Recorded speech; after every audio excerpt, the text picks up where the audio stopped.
좋은 물을 마시는 것만으로도 질병의 80%가 예방된다. 독소를 배출하고 혈액을 맑게 하는 물 건강법을 아시나요? 오늘 소개해드릴 책은 독소를 배출하고 혈액을 맑게 하는 물 건강법입니다. 이 책은 물 섭취를 통한 건강법을 전하고 있는데요. 우리가 깨끗하다고 생각하며 먹고 있는 정수기의 물이 인체에 치명적인 손상을 줄 수 있다는 사실을 아셨나요? 우리가 마트에서 사 먹는 생수도 다 같은 생수가 아니라는 점도 정말 충격적이었습니다. 건강하게 오래 살려면 가장 중요한 것은 내 몸이 필요로 하는 양만큼 좋은 물을 마시는 것이라고 합니다. 좋은 물이란 무엇일까요? 오늘은 물 마시기가 왜 질병을 예방하는지, 물을 가려 마셔야 하는 이유와 우리 몸에 좋은 물과 나쁜 물, 약 알칼리수에 대한 내용을 준비했습니다. 마지막으로 물을 건강하게 마시는 법에 대해서도 함께 들으시면 좋겠습니다. 평소 물을 얼마나 먹어야 하는지, 수분 섭취는 어떨 때 제한해야 하는지 고민이 많으셨다면 큰 도움이 되실 거라 생각합니다. 물은 일상에서 늘 쓰는 것이지만 사람들은 물을 소홀히 한다. 사람을 태어나게 하는 건 하늘이지만 사람은 물과 곡식을 먹어야 살아갈 수가 있다. 그런데 물이 어찌 사람에게 소중하지 않을 수 있겠는가? 사람은 음식을 먹지 않아도 3주 정도는 생존할 수 있지만 물을 마시지 않으면 단 3일도 살아갈 수 없습니다. 지금 이 순간부터 물을 마시지 않으면 그 누구도 예외 없이 3일 뒤에는 참혹한 상황을 맞을 수 있다는 이야기입니다. 반면 물을 충분히 균형 있게 섭취하면 인간의 생명력은 극대화됩니다. 황제내경에서는 물을 잘 조절해서 섭취하면 인체가 균형을 유지하게 되어 신기할 정도로 생명력이 증강된다. 이렇게 말하고 있습니다. 이처럼 인체의 건강을 이야기할 때 물을 빼놓고서는 말할 수 없습니다. 물은 바이러스의 공격을 막아냅니다. 코로나19와 같은 감염병 예방을 위해서도 물은 매우 중요합니다. 변종이건 신종이건 바이러스를 통제할 수 없는 상황에서 우리가 할 일은 분명해 보입니다. 바이러스의 침투로부터 자신의 건강을 스스로 지키는 것입니다. 그러기 위해서는 면역력을 키워야 합니다. 면역력이 강한 사람은 그 어떤 바이러스에 감염되더라도 증상 없이 지나가거나 감기처럼 대수롭지 않게 이겨낼 수 있습니다. 면역력도 키우고 바이러스의 공격에도 약해지지 않는 가장 간단하면서도 효과적인 방법은 물을 충분히 마시는 것입니다. 물은 호흡기 점막을 촉촉하게 유지해서 섬모 운동을 활성화함으로써 바이러스에 의한 감염을 예방합니다. 점막이 건조하고 충혈 상태가 지속되면 바이러스 점막 친화성이 강해집니다. 즉, 점막이 바이러스를 걸러주기 힘든 상태가 됩니다. 하지만 물을 자주 마시면 바이러스가 점막에 머물지 못하고 기침이나 재채기를 통해서 몸 밖으로 배출됩니다. 감염병의 증가로 백신을 접종할 일이 많아집니다. 백신 접종 이후에도 수분 섭취는 필수입니다. 백신 접종 이후 고열이 나는 일이 종종 있는데 체온이 1도씩 오를 때마다 체내에서는 500cc의 수분이 손실됩니다. 이때 물을 충분히 마시면 체온이 조절되면서 백신 접종 후유증이 조금 더 가벼워집니다. 더 나아가 물은 신체 대사 균형을 잡아주고 혈액을 맑게 하며 못의 혈관에서의 혈액순환을 순조롭게 하고 두뇌를 활성화하며 호르몬 작용도 원활하게 만듭니다. 즉, 물을 충분히 꾸준히 마시면 체내 독소가 자연스럽게 배출되어 혈액이 맑고 깨끗해지고 신체 대사가 원활해집니다. 체내에서 물의 독소 배출 기능은 탁월합니다. 우선 물은 신장 기능을 촉진해 노폐물을 빠르고 효율적으로 배출합니다. 또 피부 세포에 도달한 물은 땀과 함께 노폐물을 다시 한번 배출시킵니다. 혈액으로 들어간 물 역시 세포에 영양분과 수분을 공급하고 혈액을 맑게 한 뒤에 각종 노폐물을 몸 밖으로 배출합니다. 그 영향으로 면역력이 강해져 감기, 생리통, 두통, 장염, 고혈압, 당뇨병, 암 등 다양한 질병을 예방할 수 있습니다. 반대로 우리 몸에 수분이 부족하면 어떤 일이 생길까요? 가장 대표적인 변화가 노화입니다. 갓 태어난 아기의 몸은 90%가 수분이고 80세 노인의 몸은 50%가 수분입니다. 체내 수분이 줄어든다는 것은 노화가 진행된다는 증거이며 몸이 약해진다는 것을 의미합니다. 이렇듯 체내 수분 감소로 노화가 시작되면 세포 자체도 건조해집니다. 노인이 되면 땅에 떨어진 물건을 줍는 행동마저 느릿느릿하게 되는데 이는 뼈와 근육의 세포에서 수분이 빠져나오고 세포 자체가 건조하고 딱딱해졌기 때문에 생기는 일입니다. 피부 상태도 나빠집니다. 수분이 빠져나가 푸석거리고 주름이 늘어납니다. 또한 나무가 마르면 속이 비듯 우리 뼈에도 구멍이 많아져서 골다공증이 생깁니다. 이런 점에서 나이가 들수록 반드시 챙겨야 되는 것은 무엇보다 충분한 물 섭취입니다. 물론 물은 무조건 많이 마신다고 해서 우리 몸이 저절로 질병과 멀어지는 것은 아닙니다. 건강한 식단을 유지하고 꾸준히 운동을 하고 숙면도 취해야 몸의 각 기관들이 제 기능을 다하고 면역력을 높여 건강을 지킵니다. 운동은 작심삼일이 되기 일쑤이고 건강 식단은 입맛에 맞지 않을 수 있고 비용도 듭니다. 그러나 물을 마시는 일은 누구나 언제든 할 수 있고 적은 노력과 비용으로 최대의 효과를 얻을 수 있는 건강법입니다. 그런데 물 마시기가 너무 쉽다 보니 사람들은 그 중요성을 잊는 경우가 많습니다. 물이 건강 유지에 필수라고 해서 아무 물이나 마시라는 의미가 아닙니다. 물이 주는 건강 효과를 모두 누리려면 우리 몸에 이로운 좋은 물을 마시는 것이 중요합니다. 그렇다면 정수돼서 나오는 물이 좋은 물일까요? 안타깝게도 그렇지 않습니다. 그러면 우리는 좋은 물을 어디에서 찾아야 할까요? 이 책의 목적은 잘못된 상식을 넘어서는 데 있습니다. 물의 중요성을 비롯해 건강과 물과 질병의 관련성을 이해하고 진짜 좋은 물을 찾아 마시는 노력을 할 수 있길 기대합니다. 질병 예방의 해법, 좋은 물 마시기. 심장이 암에 걸리지 않는 이유. 심장이 어떻게 물과 연결되어 있는가를 살펴보면 암에 걸리지 않고 평생 건강하게 사는 비밀을 알 수 있다. 인체가 걸릴 수 있는 질병은 수백에서 수천 가지다. 질병 중에서도 가장 치명적으로 우리 몸을 위협하는 질병이 암이다. 그런데 암이 생기지 않는 유일한 장기가 있다. 바로 심장이다. 많은 의학자가 그 이유를 알고자 연구한 결과 다음의 4가지를 밝혀냈다. 심장에는 체내 그 어떤 장기보다 산소가 풍부하다. 다른 장기는 몰라도 심장만큼은 항상 정확하게 에너지가 공급된다. 심장은 태아일 때부터 죽기 직전까지 규칙적으로 운동을 한다. 심장은 혈액으로 채워져 있으며 혈액의 94%는 물이다. 즉, 산소와 에너지, 운동 그리고 물. 이 시너지 작용이 심장의 생명력을 유지하고 심장에 암이 생기지 않는 이유가 되는 것이다. 이 4가지 요소 중에서 누구나 직접 챙길 수 있는 것은 물뿐이다. 산소는 호흡할 때마다 들이마시지만 대기오염으로 인해 중금속 등의 불순물이 섞여 있을 수도 있다.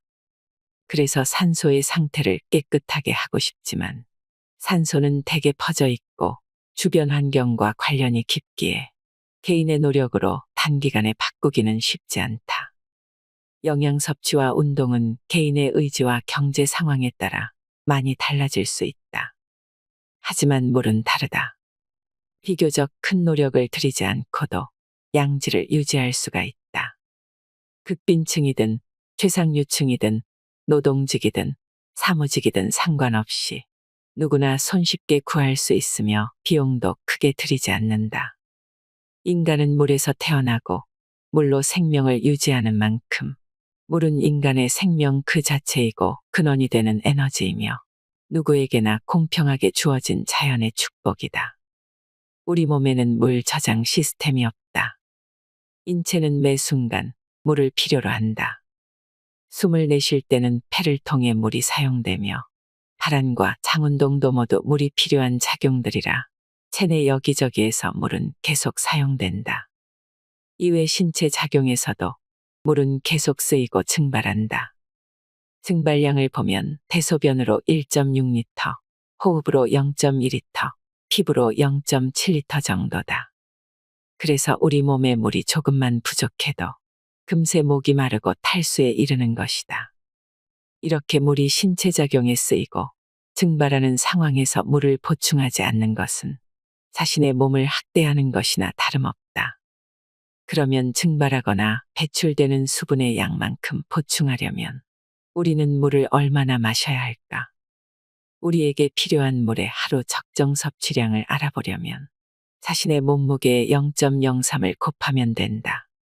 만약 자신의 체중이 60kg이라면 1.8리터가 적당하다. 물의 섭취 횟수도 중요하다. 8회에서 10회에 걸쳐서 나눠 마셔야 한다. 수분이 부족할 때 나타나는 SOS 신호. 가장 대표적인 증상이 허열의 발생으로 건조증이 생기는 것이다. 허열이란 심부의 온도는 낮은데 피부의 온도는 높은 상태를 말한다. 흔히 탈수증이라고 하며 갈증이 생기면서 기력이 떨어지고 혀가 갈라지고 초점이 흐려진다. 또한 눈 주위가 푹 꺼져 마치 페인처럼 보이기도 한다. 소화가 잘 되지 않는 것도 수분 부족으로 나타나는 증상이다. 소화 과정에는 적지 않은 물이 필요한데 수분 공급이 잘 되지 않으면 당연히 소화도 잘 되지 않는다. 허기를 지나치게 빨리 느끼는 것도 수분 부족이 원인일 수 있다. 갈증을 배고픔으로 착각할 수 있기 때문이다. 운동 직후에 갑자기 배가 고프다면 허겁지겁 식사를 하기보다는 차분하게 물 한 잔을 마시는 것이 수분 부족으로 인한 배고픔을 해소하는데 훨씬 효과적이다. 변비가 생기는 것도 장내 수분 부족으로 변이 딱딱하게 굳기 때문이다. 이럴 때 아침 공복에 물 한 잔을 마시면 장운동에 도움을 줘서 변비 해소에 좋다.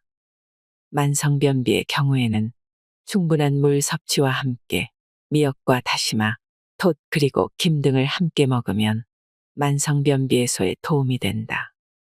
소변 색깔이 짙어졌다면 탈수 증상을 의심해야 한다. 체내 수분이 충분한 사람의 소변은 옅은 레몬색을 띈다. 소변 양이 줄어든 것도 수분 섭취와 관련이 있다.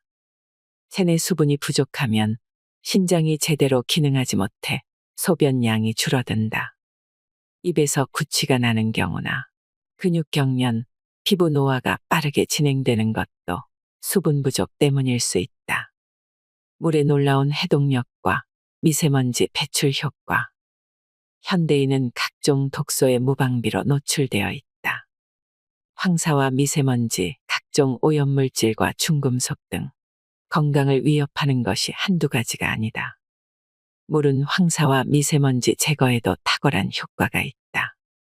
물을 충분히 마시지 않으면 호흡기 점막이 건조해져서 황사 속 유해 물질의 침투와 축적이 쉬워진다.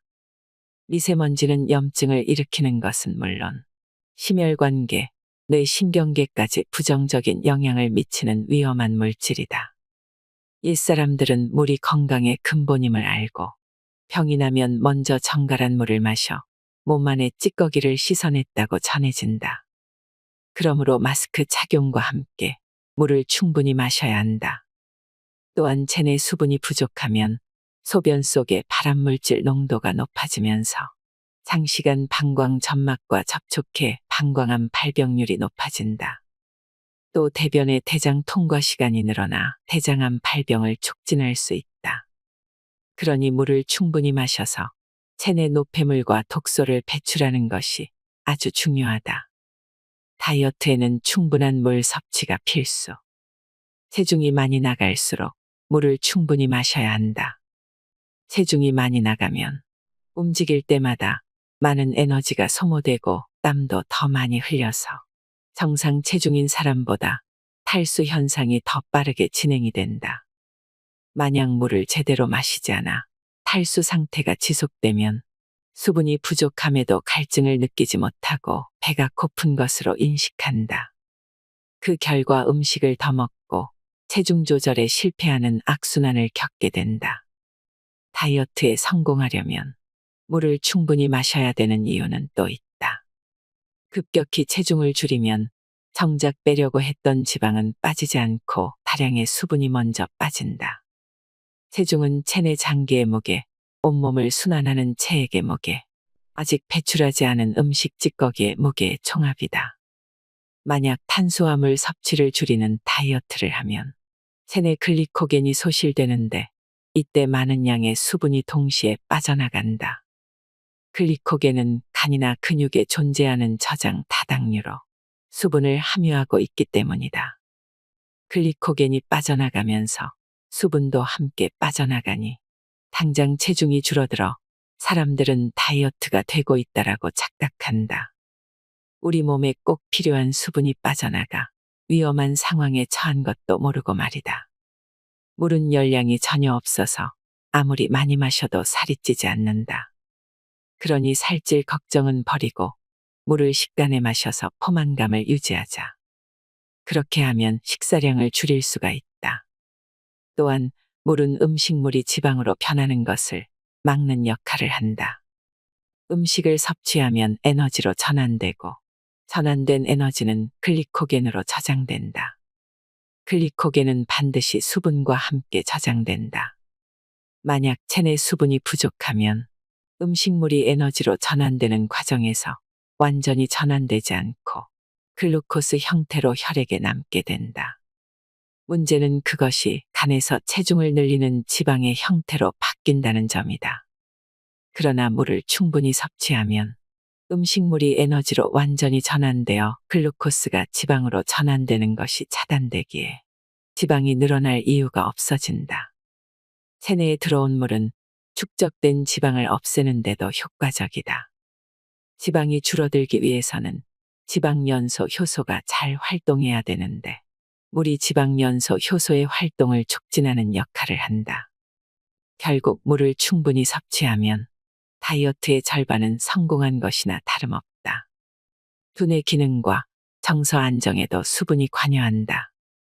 두뇌의 80%가 수분으로 이루어져 있고 뇌척수액에 잠겨 있는 상태다.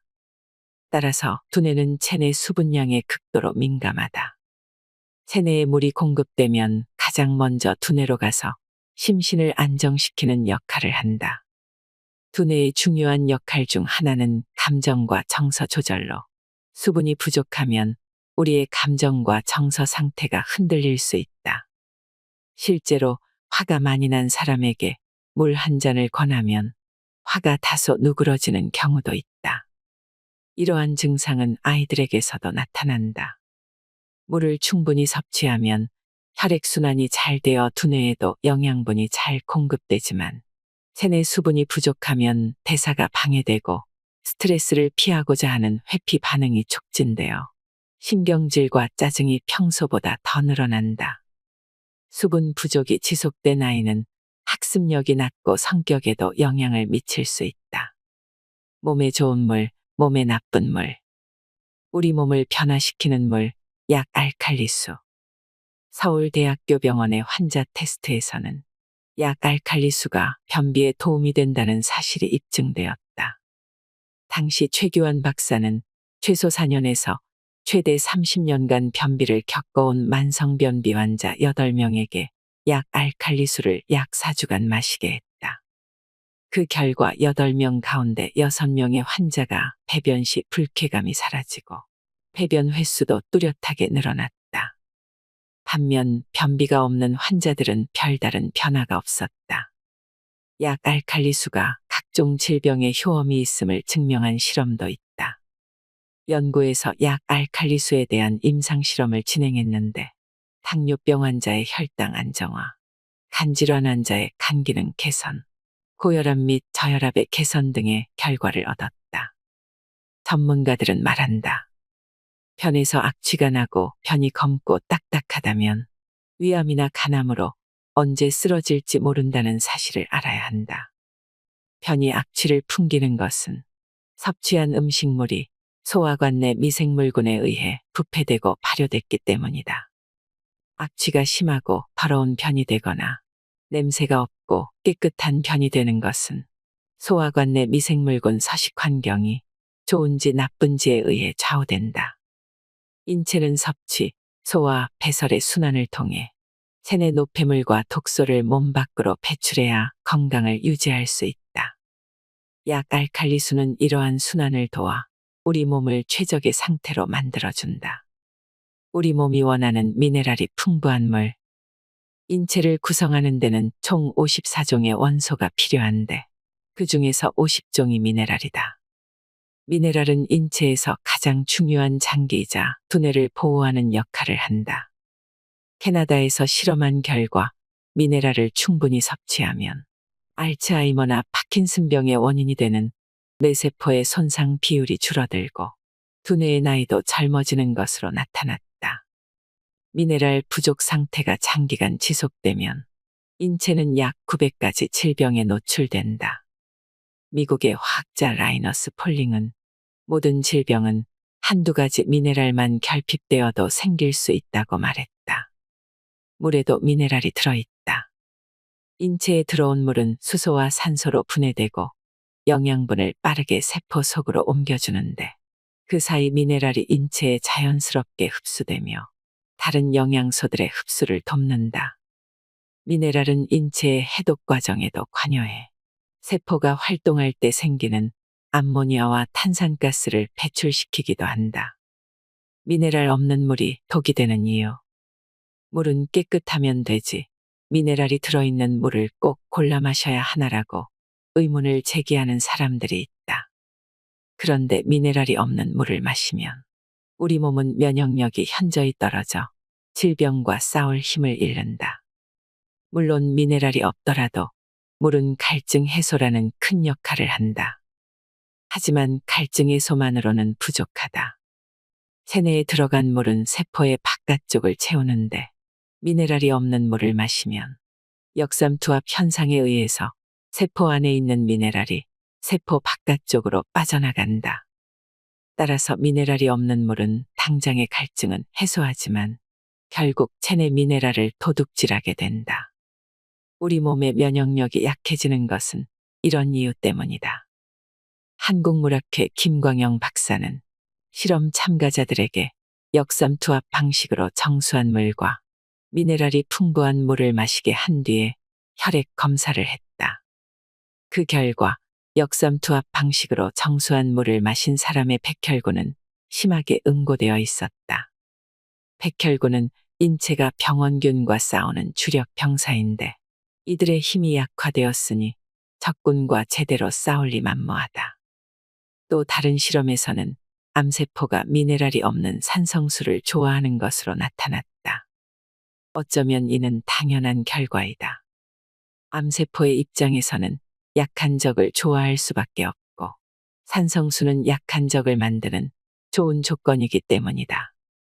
문제는 백혈구만이 아니다. 학계의 연구 보고에 의하면 산성수를 마시고 20분 뒤에 관찰해보면 적혈구들이 서로 엉켜 있었다.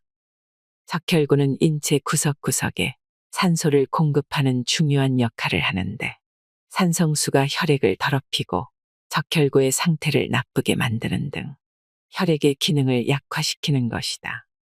산성수는 당뇨병에도 치명적인 것으로 나타났다. 연세대학교 이규재 교수팀은 당뇨병이 있는 실험용 쥐를 두 그룹을 나누어 역삼투압 방식으로 정수한 물과 미네랄이 충분한 물을 각각 투여했다. 그 후 혈당 검사를 해보니 두 그룹의 혈당치가 현저하게 달라져 있었다. 이규재 교수는 이렇게 결론을 내렸다. 산성수와 미네랄이 포함되지 않은 물은 당뇨병 개선에 도움이 되지 않는다. 참고로 임산부도 산성수를 마시면 태아에도 좋지 않다. 분당 서울대병원 소화기내과 이동호 교수에 의하면 임신 중에 산성수를 마시면 몸이 산성화되어 체내 균형이 깨져서 임산부는 물론 태아에게 치명적인 영향을 끼친다. 이러한 내용은 해외 석학들도 인정하고 있다. 임산부가 역삼투압 방식으로 정수한 물을 마시면 안 된다. 실제로 산모가 미네랄이 부족한 물을 마시면 태아에게도 영향을 미친다는 연구 결과가 나오고 있다. 일반적으로 암 환자들의 혈액과 체액이 산성이라는 점도 주목할 만하다. 상황이 이렇다 보니 일부에서는 인체에 치명적인 영향을 미치는 역삼투압 정수기 사용을 법으로 금지해야 한다는 의견도 있다. 역삼투압 방식으로 정수한 물이 인체에 미치는 영향을 생각한다면 충분히 의미 있는 주장이다. 물 다음으로 좋은 수분 공급원은 과일과 채소, 우유와 두유 그리고 커피와 같은 음료는 결코 물을 대신할 수 없지만 과일과 채소는 물을 대신할 수가 있다. 이러한 카페인 음료나 우유와 술은 수분 배출을 촉진시키기 때문에 탈수 증상을 불러온다. 반면에 과일과 채소에는 수분이 다량 함유되어 있어서 꾸준히 챙겨 먹는다면 물 섭취에 크게 신경 쓰지 않아도 된다. 과일과 채소를 먹으면 수분이 우리 몸에 천천히 공급된다는 사실 또한 중요하다. 물은 마시면 직접적으로 체내에 수분을 공급하지만 과일과 채소 속의 수분은 소화기를 거쳐야 하기 때문에 물을 마시는 것보다 천천히 체내에 수분을 공급한다. 이는 아주 훌륭한 수분 공급법이다. 갈증이 심하다고 물을 벌컥벌컥 들이마시거나 여름에 찬물을 한꺼번에 많이 마시면 수분 중독에 걸릴 수 있기 때문이다. 즉, 짧은 시간에 물을 갑자기 많이 마시면 인체는 저나트륨 상태가 되는데 이때 세포가 부풀어 문제를 일으키게 된다. 예를 들어 뇌세포가 부풀면 뇌부종이 와서 의식을 잃거나 호흡곤란 증상을 보일 수가 있다. 실제로 외국에서는 물 마시기 콘테스트에 참석한 한 여성이 3시간 동안 거의 4리터의 물을 마시고 1시간 뒤에 숨지는 사건이 발생했다. 과일이나 채소로 수분을 보충하면 이런 위험한 상황은 생기지 않는다. 인체에 최적화된 물, 약 알칼리수. 정수법에 따라 물의 질이 달라진다. 요즘 한 집 걸러 한 집마다 정수기를 사용하는 것 같다. 환경오염으로 인해 정수기를 거쳐 나오는 물은 깨끗할 거라는 믿음도 크게 작용하는 것 같다. 정수기로 물을 정수하는 방법은 크게 역삼투압 정수법과 중공사막 정수법이 있다. 역삼투압 정수법. 역삼투압 정수법은 정수 과정에서 우리 몸에 반드시 필요한 미네랄이 제거되고 이산화탄소가 녹아들면서 물이 산성화된다는 단점이 있다. 인체의 세포와 혈액은 pH 7.4에 약 알칼리성을 띠고 있다. 여기에 산성화된 물이 들어가면 세포와 혈액의 pH에 혼란이 오고 몸의 산성화가 진행되면서 면역력이 저하되어 각종 질병이 생길 수가 있다. 즉, 역삼투압 방식으로 정수된 물은 불순물이 제거된 깨끗한 물이지만 우리의 건강을 악화시키는 산성수와 별반 차이가 없다. 역삼투압 정수법은 천년의 시간이 만들어낸 미네랄을 한 번에 제거해버린다. 중공사막 정수법. 중공사막 정수법의 장점은 녹이나 곰팡이와 같은 각종 불순물과 오염물질을 거르고 미네랄은 그대로 통과시킨다는 점이다.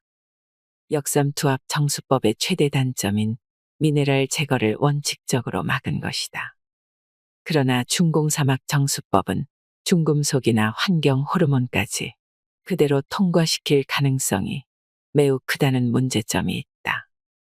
몸에 좋은 미네랄을 마실 수 있다는 건 반길 일이지만 중금속과 환경 호르몬까지 함께 마시는 것은 생각만 해도 끔찍한 일이다. 더불어 역삼투압 방식으로 정수한 물과 비교했을 때 불순물이 100배 정도나 많았다. 그러나 석회질이 많은 지역, 수질이 나쁜 지역에서는 정수를 제대로 하지 못한다. 직수형 정수기는 어떨까? 직수형 정수기는 물을 모아놓지 않고 필터를 통과한 물을 곧바로 밖으로 내보낸다. 저수조가 필요 없으니 정수기의 크기가 작아져서 공간 효율성이 좋고 저수조의 위생도 걱정할 필요가 없다. 다만 직수형은 주로 중공사막 필터를 사용하기 때문에 미네랄을 거르지 않아 건강한 물을 마실 수 있어도 완벽하게 정수된 물을 마실 수는 없다. 그러나 지하수가 아닌 우리나라의 수돗물이라면 문제가 없다는 견해가 일반적이다. 수돗물은 이미 정화되어 깨끗한 물일 가능성이 크기에 중공사막 필터만으로도 문제가 없다. 최근에는 자가정수기를 사용하는 사람들도 점차 늘어나고 있다. 국내에 출시된 B브랜드의 제품은 용기에 필터를 꽂아 물을 붓고 여과에서 마시는 가정용 자가 정수기이다. 활성탄으로 정수를 하면 물맛이 좋아져서 카페나 레스토랑에서 수요가 높고 생수처럼 별도의 페트병을 남기지 않아 환경면에서도 호평을 받고 있다. 심지어 전기도 사용하지 않고 필터 비용 역시 한 달에 8,000원 정도라 부담도 거의 없는 편이다. 하지만 한 번에 많은 양을 정수하기는 힘들다는 단점이 있다. 뇌졸중과 암의 발병을 촉진하는 산성수. 다수의 의학 박사와 물 전문가들은 역삼투압 정수기의 위험성을 알고 대중에게 알리고 있다. 하지만 일반 소비자들은 여전히 역삼투압 방식으로 정수된 물이 깨끗하고 몸에 좋은 물이라고 오해하고 있다. 전문가들은 역삼투압 방식으로 정수된 물을 지속적으로 마시면 각종 암과 만성질환의 원인이 될 수 있다고 한다. 80년대에 역삼투압 방식의 정수기가 공급된 이후부터 국내 암 발병률이 급상승했다는 연구 결과도 있다.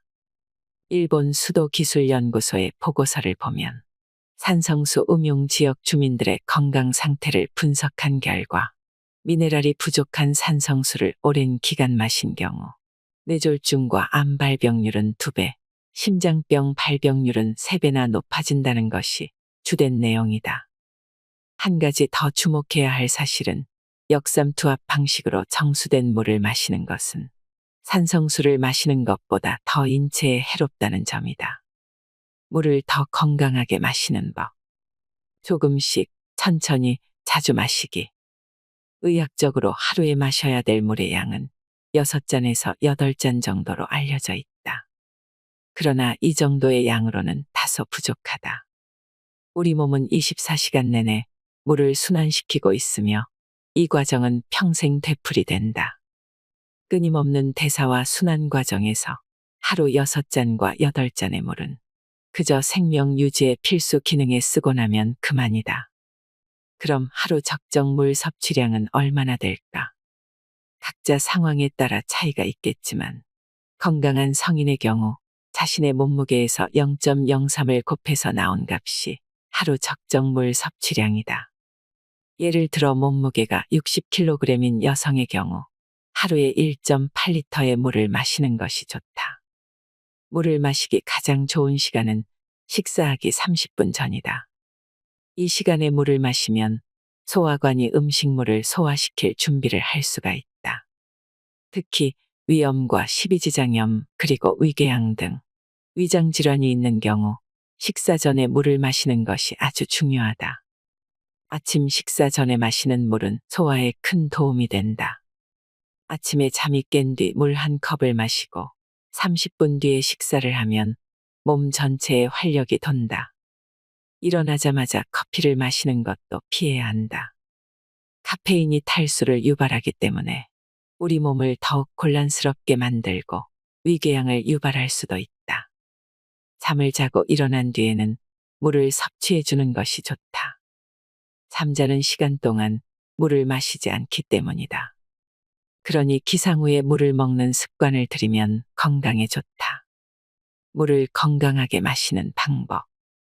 우선 물을 흔히 마신다고 말하는데 건강상 씹어먹기를 해야 한다.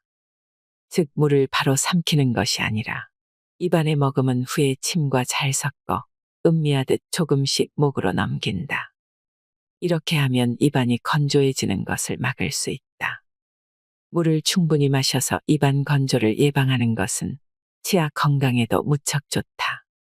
나이에 비해서 빠르게 충치와 풍치를 겪는 사람들은 침의 양이 적고 끈끈한 경우가 많이 있다. 이들은 하루에 물을 한두 잔밖에 마시지 않는다는 공통점이 있다. 물 섭취량이 적으면 입안이 건조해지고 소화불량, 위염, 불면증 등의 증상이 동시에 나타난다. 또한 불안감을 느끼거나 예민해지기도 한다. 반면에 물을 천천히 충분히 씹듯이 마시면 두뇌의 수분 공급이 잘 되어 긴장이 풀리고 신경이 안정되며 세포의 활력에 도움이 된다. 물을 벌컥벌컥 마시면 몸에 흡수되기보다 바로 소변으로 빠져나갈 수 있으니 천천히 마시기를 권한다. 과식했다 싶으면 식후에 바로 물을 마셔서는 안 된다. 물이 위액을 희석시켜서 인슐린의 수치를 높이고 소화를 방해하고 가스를 차게 만들어 더부룩한 증상이 나타나기 때문이다. 또한 물은 앉아서 마셔야 한다. 걸어 다니거나 서서 마시면 몸이 편안한 상태가 아니므로 제대로 흡수되지 않고 신장에 좋지 않은 영향을 줄 수도 있다. 물은 반드시 편안한 자세에서 조금씩 침을 섞어 음미하면서 마시는 습관을 들여야 한다. 운동 전후에 반드시 필요한 물. 운동을 하기 전에 마신 물은 땀의 배출을 돕고 체내 독소가 효과적으로 배출되도록 돕는다. 하지만 운동 중에 물을 많이 마시는 것은 좋지 않다. 심장이 격렬하게 뛰고 숨이 찬 상태에서 물을 많이 마시면 자칫 전아트륨 혈증이 생길 수 있기 때문이다. 게다가 혈액 속의 수분이 세포 속으로 다량 스며들어 혈압이 올라갈 수 있고 뇌세포나 심장 등이 손상을 입을 수 있다. 따라서 운동 중에는 목이 마르지 않을 정도로 반 정도 혹은 한 잔 정도만 마셔야 한다. 그리고 운동 직후에는 미지근한 물을 마시는 것이 좋다. 미지근한 물은 체내에 빨리 흡수되어 수분 보충이 빠르게 이루어지기 때문이다. 반면에 커피, 녹차, 홍차 등의 카페인 음료는 오히려 탈수를 일으킬 수 있으니 주의해야 한다. 질병에 따라 물 섭취 조절하기. 건강한 사람이라면 물을 충분히 마시는 것이 좋지만 질병이 있는 사람의 경우 어떤 질병이냐에 따라 수분 섭취를 제한해야 할 수도 있다. 한의학에서는 수독이라는 증상이 있다. 체내에 들어온 물은 소변과 대변 그리고 땀 등으로 자연스럽게 배출되어야 하지만 신체 기능이 제대로 작동하지 않으면 체내에 머물며 독으로 작용해 냉증이나 부종을 유발하고 비만으로 이어지는 것은 물론 각종 질병의 원인이 되는 것을 말하고 있다. 만성적인 소화불량 변비 역시 수독 증상으로 볼 수가 있다. 다만 무조건 물을 많이 마신다고 해서 수독이 생기는 것은 아니다. 신체 기능이 원활하지 못한 상태에서 물을 과도하게 마셨을 때 생긴다고 보는 것이 적절하다. 비장과 위가 허약한 상태에서는 물이 소화되지 않고 명치에 정체되거나 옆구리에 모여서 다시 경락으로 역류하거나 방광에서 넘쳐 흐르게 된다. 이는 수분 대사에 일종의 장애가 생겼기 때문이다. 만약 병원에서 간경화, 신부전 부신기능 저하증, 신부전으로 진단받았다면 수분 섭취에 주의를 기울여야 한다. 우선 간경화가 있다면 하루 수분 섭취량을 1리터 이하로 제한해야 한다. 간 기능이 현저하게 떨어지면 알부민의 농도가 낮아지고 알부민이 부족하면 혈관의 삼투압이 유지되지 않아 수분을 몸 곳곳에 보내지는 게 어려워진다. 그런 상황에서 수분을 많이 섭취하면 배에 물이 차는 복수 증상이 생긴다.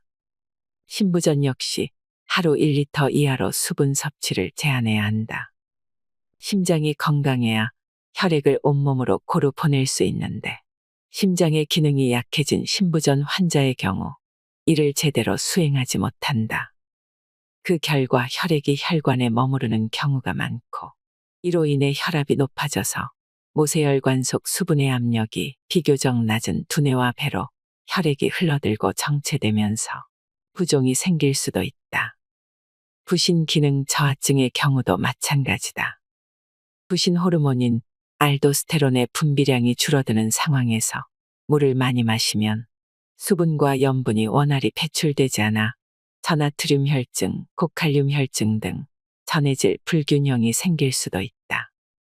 신부전 역시 물 섭취에 주의해야 한다.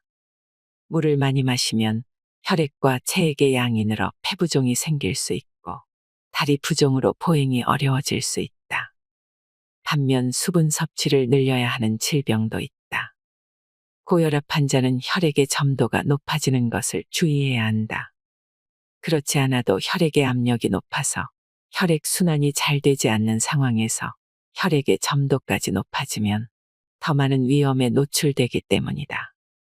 당뇨병 환자의 경우에도 필요한 만큼의 물을 마시지 않으면 콩팥 기능이 저하되고 혈당이 올라간다. 하지만 갈증이 난다고 무작정 물을 많이 마셔서는 안 된다. 물을 마실 때는 깨끗한 소금을 조금 넣어서 마시는 것이 좋다.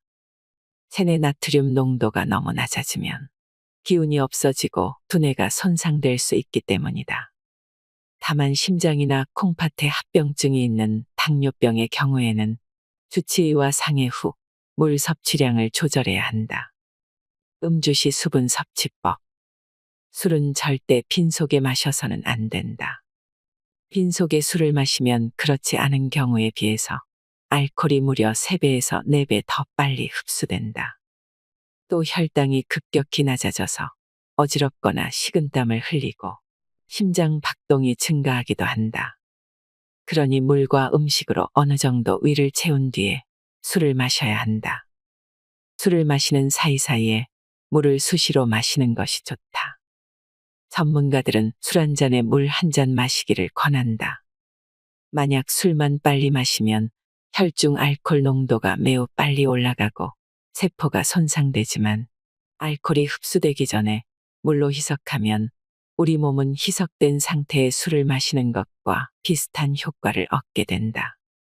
또 흡수 속도를 늦출 수 있고 화장실을 자주 가기 때문에 금세 술이 깨는 효과도 덤으로 얻을 수가 있다. 물 대신 이온 음료를 술과 함께 마시는 방법도 있다. 이온 음료와 술을 함께 마시면 더 빨리 취한다는 말이 있지만 실험 결과에 의하면 이온 음료를 함께 마시면 혈중 알코올 농도가 낮아진다. 술을 마신 다음에 이온 음료를 마셔도 같은 효과를 볼 수가 있다. 알코올을 분해하는 가장 중요한 요인이 수분이기 때문이다. 다음 날의 숙취도 다소 줄어든다. 건강을 위한 올바른 생수 선택법. 수돗물도 정수기도 믿지 못하는 사람들은 생수를 사서 마신다. 그런데 어떤 생수를 선택하느냐는 우리 몸의 건강과 직결된다. 좋은 생수는 미네랄 공급원 역할을 하기 때문이다.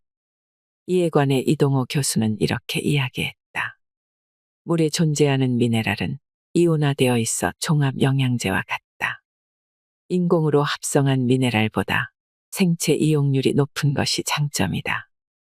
생수를 고를 때는 가장 먼저 상품 레벨에서 품목이나 품목명을 찾아 먹는 샘물이라고 표기되어 있는지 확인해야 한다. 먹는 샘물이란 수원에서 직접 채취한 자연 샘물을 뜻한다. 반면에 혼합 음료로 표기되어 있다면 합성 첨가물이 섞여 있다고 보면 된다. 미네랄 등을 별도로 첨가했거나 지하수, 증류수, 수돗물에 첨가물을 넣은 것이기 때문에 자연샘물과는 차이가 있다. 이런 혼합 음료 중에 미네랄 워터라고 적혀 있는 것도 있으니 꼼꼼히 살펴야 한다. 법적으로 먹는 샘물은 혼합 음료보다 훨씬 더 엄격하고 까다롭게 관리된다. 혼합 음료는 8개 항목을 검사하지만 먹는 샘물은 원수 상태에서 46개의 항목을, 생산 제품 상태에서 50개 항목을 검사한다. 물로 인한 세균 감염을 줄이는 방법.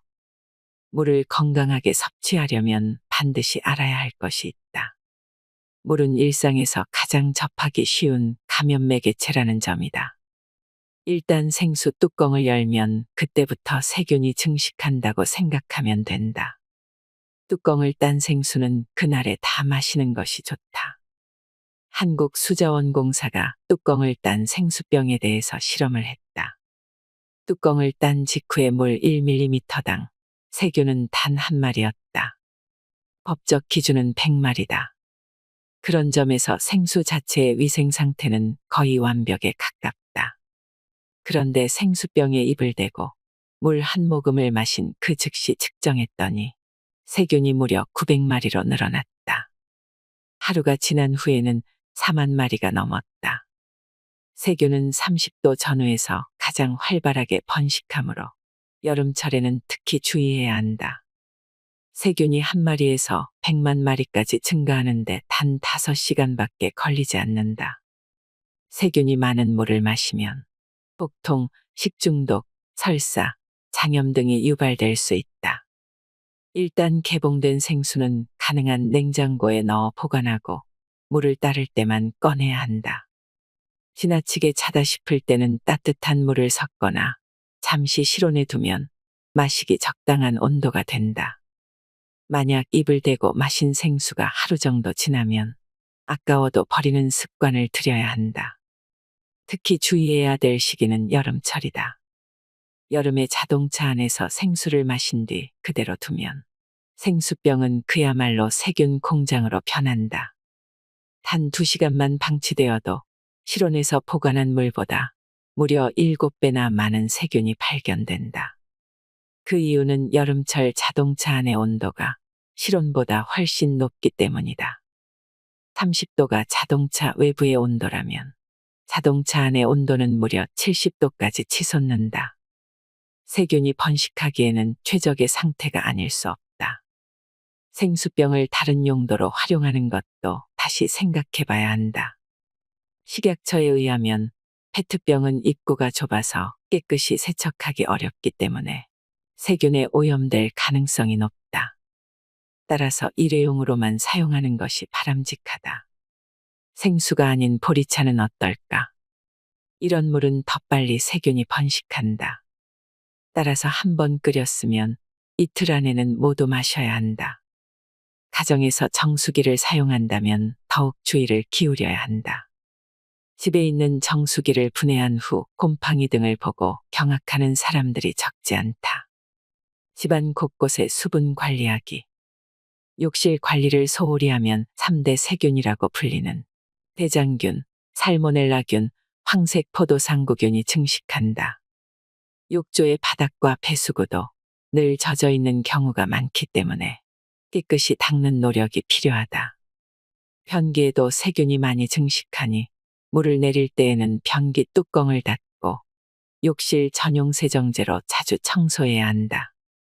비데의 노즐 부위도 항상 젖어 있어 곰팡이가 번식하기 쉽고 세균도 빠르게 증식할 수 있으니 세심하게 닦아주어야 한다.